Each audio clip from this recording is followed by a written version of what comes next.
Hello दोस्तों, आज हम आसान से भाषा में समझेंगे क्लास 10th का 5 चैप्टर नियंत्रण एवं समन्वय। हम इस चैप्टर को आज एकदम आपकी भाषा में समझाएंगे। उससे पहले कि मेरा चैनल है निशांत टीचिंग सेंटर,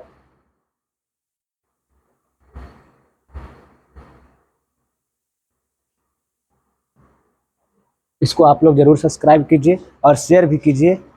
जितने भी दोस्त हैं उसको भी जानकारी दीजिए। इससे क्या होगा कि आप लोग को जितने भी दोस्त हैं या तो जितने भी क्लास 10th के जितने भी बच्चे हैं, इनको इसमें पढ़ने का बहुत ही सहायता मिलेगा। तो चलिए आज हम बताते हैं क्लास 10th का ये 5 का चैप्टर है, जो कि बायोलॉजी का चैप्टर है, नियंत्रण एवं समन्वय। हम लोग जानते हैं कि शरीर में बहुत सारी क्रियाएं होते हैं, जैसे कि हम लोग जैसे बातचीत करते हैं तो हमारा जो हाथ का स्ट्रक्चर है इस तरह से तालमेल के साथ चलता है।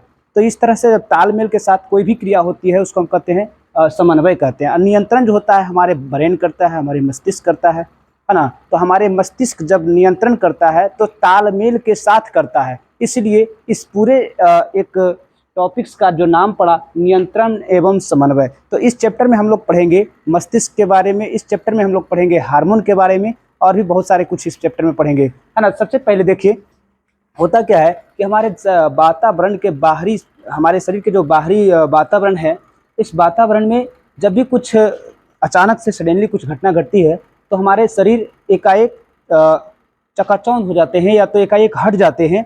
जैसे कि कोई भी मच्छर वगैरह कुछ काटते हैं तो हम लोग क्या होता है कि एकाएक उस पर नज़र पड़ता है, फिर उसको मारते हैं, है ना। इस तरह से हम लोग क्या होते हैं कि बदलाव करते हैं अपने शरीर में। तो इस तरह हम लोग देखते हैं कि हमारे शरीर में बहुत सारे बदलाव आते हैं। जैसे पैर में अगर कांटा चुभता है तो हम लोग एकाएक पैर को क्या करते हैं, पीछे की ओर करते हैं। तो ये जो होता है ये हमारे शरीर में समन्वय होता है। इसी को हम लोग कहते हैं, ये सॉरी इसको उद्दीपन कहते हैं। तो क्या कहते हैं, उद्दीपन, यानी कि बाहरी वातावरण से, शरीर के बाहरी वातावरण से शरीर में आए एकाएक परिवर्तन को ही हम लोग क्या कह देंगे, उद्दीपन कह देंगे। जैसे आप लोग मनुष्य में तो देखे ही होंगे, है ना, जीव जंतु में देखे होंगे, लेकिन इस पौधे में देखते हैं तो आप लोग छुई मुई के पौधे को जरूर देखे होंगे। छुई मुई के पौधे को देखते हैं कि उसको जैसे ही छूते हैं हम लोग तो उसके सारे पत्ते क्या हो जाते हैं, मुरझा जाते हैं, है ना। इसका एक नाम और है जिसको कहते हैं लाजवंती, है कि नहीं। इस पौधे को हम देखते हैं कि जैसे ही हम लोग स्पर्श करते हैं तो ये उद्दीपन इसमें पैदा होता है, और जिसके कारण इसके सारे पत्ते क्या होते हैं, मुरझा जाते हैं, है कि नहीं। तो यहाँ पे जो उद्दीपन होता है ये छुई मुई पौधे का एक अच्छा सा उदाहरण है। पेड़ पौधे में हम लोग उद्दीपन को अनुक्रिया के रूप में जानते हैं। उद्दीपन को किस रूप में जानते हैं, अनुक्रिया के रूप में। और उद्दीपन को पेड़ पौधे में अनुवर्तन के रूप में जानते हैं। उद्दीपन को पेड़ पौधे में अनुवर्तन के रूप में जानते हैं। और ये अनुवर्तन 4 प्रकार के गति के रूप में जानते हैं, है ना। जैसे प्रकाश अनुवर्तन गति, पहला जो है पेड़ पौधे में 4 प्रकार के गति होते हैं। सबसे पहले प्रकाश अनुवर्तन गति। प्रकाश अनुवर्तन गति क्या होता है कि प्रकाश की ओर होने वाले गति को प्रकाश अनुवर्तन गति कहते हैं, है ना। मतलब वे गति जो प्रकाश की ओर होते हैं। आप लोग देखते होंगे कि पेड़ पौधे कहीं भी लगाते हैं हम लोग तो ये प्रकाश की ओर गति करते हैं। जैसे कि हम लोग देखते हैं कि कोई गमला में पेड़ पौधा ऐसे इस तरह से हम लगा देते हैं, इस तरह से लगाते हैं तो पता चलता है कि जिस ओर से प्रकाश आता है ये उसी ओर मुड़ जाते हैं, है ना। आप लोग बुक में भी देखिएगा तो इसका एक फिगर में है ना, कि इस तरह से हम लोग के बुक में दिया हुआ है। इस तरह से एक फिगर पेड़ लगा दिया गया है और इसको क्या किया गया है कि इस तरह से एक अंधेरे कमरे में रखा गया है। तो अगर मान लिया यहाँ छेद है और ये यहाँ छेद है, प्रकाश इधर से आएगा। बाकी हम लोग फिजिक्स में भी पढ़े हैं कि प्रकाश प्रकीर्णन के सहारे चारों ओर फैलते हैं। तो ये पौधे को महसूस होता है कि प्रकाश इधर से हम लोग को इधर की ओर आ रहा है, तो ये पौधे इधर की ओर मुड़ जाएंगे। और फिर ये पौधे इधर से आकर के सीधा जाना चाहिए था, तो ये ऐसे ना होकर के सीधे इस ओर मुड़ जाते हैं जिस ओर प्रकाश आ रहे होते हैं। तो इससे यह पता चलता है कि प्रकाश हमेशा, ये पौधे हमेशा प्रकाश की ओर गति करते हैं। और फिर देखते हैं कि ये जो होता है पौधे के शीर्ष भाग में होते हैं। जैसे ये पौधे होते हैं तो पौधे के शीर्ष भाग मतलब ये वाले भाग इसमें होते हैं। तो ये जो होते हैं प्रकाश के, यह पौधे के शीर्ष भाग में होते हैं। प्रकाश अनुवर्तन गति मतलब प्रकाश की ओर जो गति करते हैं ये पौधे के शीर्ष भाग में गति होता है ना। इस प्रकार से इसको कहा गया है प्रकाश अनुवर्तन गति। जो पौधे गति करते हैं तो एक पहला गति करते हैं प्रकाश की ओर, है ना। अब दूसरा जो है गुरुत्वानुवर्तन गति। गुरुत्वानुवर्तन गति जो होता है ये बताया गया है कि गुरुत्व बल की दिशा में होने वाली गति है। है ना। ये गुरुत्व बल की दिशा में होने वाले गति को गुरुत्वानुवर्तन गति कहते हैं। अब ये गुरुत्व बल क्या है, तो गुरुत्व बल हमारे पृथ्वी की ओर लगते हैं, तो पृथ्वी की ओर लगने वाले हर एक बल वो गुरुत्व बल होते हैं, जिसका खोज न्यूटन ने किए थे।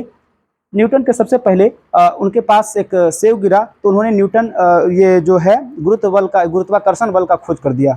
इस तरह से पेड़ पौधे भी क्या करते हैं, गुरुत्व बल की दिशा में बल लगाते हैं। जैसे मान ले जाए कि यहाँ पे देख रहे हैं कि ये जो जड़ में होता है, जैसे एक पेड़ पौधे हैं, इनके जो जड़ होते हैं ये नीचे की ओर बढ़ते हैं। पेड़ पौधे के जड़ कहाँ बढ़ते हैं, नीचे की ओर, और नीचे की ओर जितने भी बढ़ते हैं यानी कि नीचे की ओर गति करते हैं, यानी पृथ्वी के दिशा में गति करते हैं। तो इस तरह से इसको गुरुत्वानुवर्तन गति या गुरुत्वानुवर्तन गति कहते हैं, जो कि हमेशा पृथ्वी के दिशा की ओर गति करते हैं। अतः इसे कहा गया है गुरुत्वानुवर्तन गति, है ना। यह जड़ में होता है, कहाँ होता है, जड़ में, है ना। अभी और भी बहुत सारे हैं, जैसे देखिए एक और है, ये रासायनिक अनुवर्तन। रासायनिक अनुवर्तन गति ये जो होता है, एक पौधे का एक फूल होता है, क्या होता है, ये फूल, ये जो फूल होते हैं, इसमें आप लोग देखे होंगे कि कुछ इस तरह से बीच में एक डंठल होते हैं। इस डंठल में चारों ओर इस तरह से परागकण होते हैं। इस डंठल को हम लोग वर्तिकाग्र कहते हैं। आप लोग सरसों के फूल देखे होंगे या अड़हुल के फूल देखे होंगे। इसमें जैसे ही आप स्पर्श कीजिएगा तो आपके हाथ में इसके रासायनिक पदार्थ जो होते हैं चिपक जाते हैं। ये रासायनिक पदार्थ जब ये वर्तिकाग्र तक पहुंच करके ये गति करते हैं, तो ये वर्तिकाग्र से होकर के जब गति करते हैं तो यहाँ अंडाणु के पास आकर करके इसमें एक परिवर्तन होता है, ये फल में बदल जाते हैं।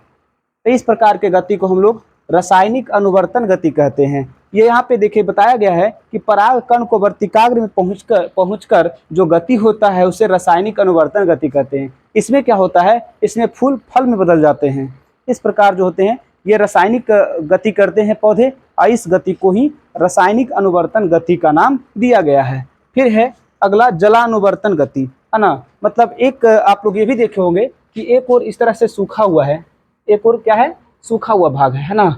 एक और है ये से सूखा हुआ भाग, और एक और ऐसे है जिसमें कि पानी है, इसमें ये नमी वाला क्षेत्र है ना। इसमें क्या है, नमी वाला क्षेत्र। और बीच में यदि पौधा है, ये जो पौधा है, इनकी जड़ें हमेशा पानी वाले क्षेत्र में जाएंगे, यानी नमी वाले क्षेत्र में ही वृद्धि करेंगे। तो इस तरह इसे जलानुवर्तन गति कहा गया है, यानी कि जल की ओर बहने वाली गति को जलानुवर्तन गति कहा गया है। ये जो होता है ये जड़ में होती हैं, है ना। तो आप लोग इतना समझ गए हैं, इसको जल्दी से नोट कीजिए और फिर हम आगे चलेंगे इसी चैप्टर में।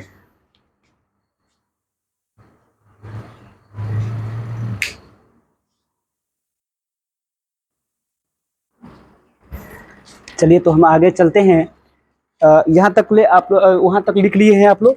इसके बाद हम चलते हैं पादप हार्मोन के बारे में। पादप हार्मोन 5 प्रकार के होते हैं, जो कि बहुत ही इंपॉर्टेंट होते हैं। इसके बारे में आप लोग को जरूर याद रखना चाहिए, क्योंकि ये जो है बहुत ही इंपॉर्टेंट टॉपिक है ना। ऑब्जेक्टिव में भी पूछता है कि पादप हार्मोन कितने प्रकार के होते हैं, तो आप लोग को जवाब देना होगा कितने प्रकार के, 5 प्रकार के, है ना। और सबसे पहले ये ऑब्जेक्टिव में पूछने का अलग अलग तरीका होता है।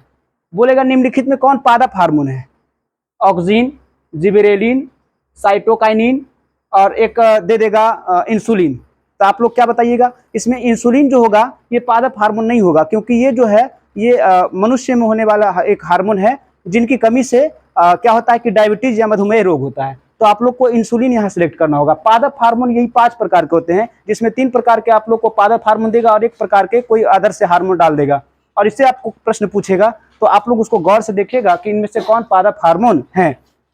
तो सबसे पहले है ऑक्सिन, ये पादप हार्मोन है। ये जो है पेड़ पौधे के शीर्ष भाग में पाया जाता है। यह पेड़ पौधे की लंबाई को वृद्धि करता है ना। ये जो है अगर पूछा जाएगा ऑब्जेक्टिव में कि पेड़ पौधे की लंबाई में वृद्धि का सहायक कौन सा हार्मोन होता है, तो आप लोग बताइएगा कौन सा, ऑक्सिन, है ना। ऑक्सिन जो होता है पेड़ पौधे की लंबाई में वृद्धि करता है। यह पेड़ पौधे के बीज रहित फल में के उत्पादन में भी काम आता है ना। यानी कि ये जो है इसके केमिकल्स को, इसके हार्मोन को अगर किसी पौधे के ऊपर छिड़क दिया जाए तो उस पौधे के अंदर बीज नहीं पाया जाएगा। ये मतलब बीज रहित कर देगा, उसमें बीज नहीं पाया जाएगा, ऐसा ये हार्मोन होता है। ये जिसका नाम है ऑक्सिन, यह कोशिका विभाजन भी करता है। अगर कोशिका विभाजन करता है तभी तो पेड़ पौधे की लंबाई को बढ़ाता है। जब तक कोशिका विभाजन नहीं करेगा तब तक पेड़ पौधे की लंबाई को बढ़ाएगा नहीं, है कि नहीं। उसके बाद हम चलते हैं, एक और है जिसका नाम है जिबरेलिन। ये जो है पादप हार्मोन है, यह लंबाई के साथ साथ चौड़ाई को भी बढ़ाता है ना। पेड़ पौधे के सिर्फ लंबाई को बढ़ाना ये उचित नहीं होता है, उसके साथ चौड़ाई को भी बढ़ाना बहुत ही महत्वपूर्ण होता है। तो हमारे चौड़ाई को बढ़ाने वाला जो होता है ये जिबरेलिन होता है। यह लंबाई के साथ साथ चौड़ाई को बढ़ाता है। यह भी कोशिका विभाजन करता है ना। इसका भी उपयोग बीज रहित फल के उत्पादन में किया जाता है। जैसे कि हम बताए कि यदि इसको भी किसी पेड़ पौधे के ऊपर छिड़क दिया जाए तो उसमें बीज नहीं होगा। उसके बाद एक और आता है साइटोकाइनिन। यह पादप हार्मोन है, यह कोशिका द्रव को विभाजन करता है। यह पेड़ पौधे को हरा भरा एवं ताजा रखता है। कोशिका के अंदर पाए जाने वाले तरल पदार्थ को कोशिका द्रव कहते हैं और उसको यह विभाजन में बहुत ही सहायता करता है कि नहीं। कोशिका के अंदर पाए जाने वाले, जैसे ये है, मान लिया कोशिका है, ये है ना, ये कोशिका है, तो कोशिका के बीच में एक केंद्रक होता है। केंद्रक के चारों एक गाढ़ा सा द्रव होता है जिसको हम कहते हैं कोशिका द्रव, है कि नहीं। कोशिका झिल्ली और केंद्रक के बीच पाए जाने वाले द्रव को क्या कहते हैं, कोशिका द्रव, है कि नहीं। और ये जो होता है कोशिका द्रव में विभाजन करता है। कोशिका द्रव को जब विभाजन करेगा तो ये पेड़ को ताजा रखेगा, हरा भरा रखेगा, है कि नहीं। अब उसके बाद आता है एब्सिसिक अम्ल। ये बहुत ही खतरनाक है, ये तीनों को कंट्रोल करके रखता है ये, है कि नहीं। यहाँ पे एब्सिसिक अम्ल जो होता है इसे वृद्धि रोधक हार्मोन भी कहा जाता है, क्योंकि यदि कोई वृद्धि को न रोकेगा तो पौधे बहुत ही ऊंचे हो जाएंगे। तो उनको भी रोकने का एक हार्मोन होता है जो पादप हार्मोन में पाया जाता है, जिसका नाम है एब्सिसिक अम्ल। इसे वृद्धि रोधक अम्ल, ये वृद्धि रोधक हार्मोन कहा जाता है। इसे पेड़ पौधे पर छिड़क देने पर उनकी पत्ती गिर जाते हैं। जब पत्ती गिर जाते हैं तो ये वृद्धि तो करेगा ही नहीं। जब पत्ती ही नहीं ना रहेंगे पेड़ पौधे के तो वृद्धि संभव हो ही नहीं सकता। इसीलिए इसको वृद्धि रोधक हार्मोन भी कहा गया है। हम लोग इस हार्मोन को, अब इसमें ऑब्जेक्टिव में पूछने का तरीका ये है कि निम्नलिखित में से कौन सा पादप हार्मोन वृद्धि रोधक हार्मोन होता है, तो आप लोग को सीधा जवाब देना होगा एब्सिसिक अम्ल। ये जो है पादप हार्मोन है जो पौधे के वृद्धि को अवरोध पहुंचाता है, रुकावट पैदा करता है। इसको किसी भी पौधे पर छिड़क देने पर उनके सारे पत्ते गिर जाते हैं और पौधे की वृद्धि, है ना, स्टॉप हो जाता है, रुक जाता है। उसके बाद सबसे ही इम्पोर्टेंट है हमारे, ये जो है इसको हम VVI कर दिए हैं, ये सबसे इम्पोर्टेंट है। बहुत बार ये एग्जाम में पूछता है ना, कि फल को पकाने वाले हार्मोन कौन सा है, तो उसको बताना होगा एथिलीन, है ना। ये एथिलीन जो होता है, अब इसको पूछने का कई तरीका है। वह कौन सा हार्मोन है जो गैसीय अवस्था में पाया जाता है। ये सब तरल अवस्था में पाया जाता है, ठोस अवस्था में पाया जाता है, लेकिन यही एक हार्मोन है जो गैसीय अवस्था में पाया जाता है। इसीलिए इसको इंपोर्टेंट बना दिया गया, जो गैसीय अवस्था में पाया जाता है। और यह जो है फल, ये पादप पौधे के अंदर पाया जाता है, एक प्रकार का गैस छोड़ते हैं, है ना। यह जो, इसको फल पकाने वाला हार्मोन भी कहते हैं। इससे निकलने वाले जो गैस होती हैं इसको कहते हैं, इससे निकलने वाले गैस, यहाँ पे जो फल पकाने वाला गैस होता है इससे निकलने वाले गैस एसिटिलीन होता है। एसिटिलीन से, ये कार्बेट से एसिटिलीन निकलता है ना। तो इससे निकलने वाले जो गैस होते हैं यह पेड़ पौधों के फल को पकाने का काम करते हैं। इसीलिए इस हार्मोन को फल पकाने वाला हार्मोन भी कहा गया है। और यह इंपॉर्टेंट इसलिए है कि इससे बहुत बार प्रश्न किया गया है, तो इसको आप लोग अच्छे से याद रखिएगा। और सबसे ही इंपॉर्टेंट एथिलीन है ना, फल पकाने वाला हार्मोन, है ना, जो एक प्रकार के विशेष प्रकार के गैस को उत्सर्जित करता है जिससे सारे फल पक जाते हैं, प्राकृतिक रूप से पकते हैं। हालांकि फल दो तरह से पकते हैं, एक प्राकृतिक रूप से और एक कृत्रिम रूप से। हम लोग क्या करते हैं कि फल को कच्चे लेकर के आते हैं और यहाँ पे हम लोग क्या करते हैं कि फल को कार्बेट में रख कर करके, कार्बेट को रासायनिक नाम कैल्शियम कार्बाइड होता है जिसका संकेत CaO2 होता है, कैल्शियम कार्बाइड CaO2। जब इसको हम फल में फल के साथ जब हम इसको रखते हैं तो यह एक गैस छोड़ता है। इस गैस का नाम है एसिटिलीन। एसिटिलीन गैस लगने पर जो फल नहीं भी पकने वाले होते हैं उसको जबरदस्ती पका दिया जाता है कि नहीं। तो इस तरह के हम लोग 5 हार्मोन जान गए पादप हार्मोन के बारे में, है ना। अब इसके बाद हम अगले पार्ट्स में जानेंगे और भी इसके बारे में, इसका क्या क्रियाकलाप है, उसके बाद जानेंगे ये मनुष्य के अंदर हार्मोन्स।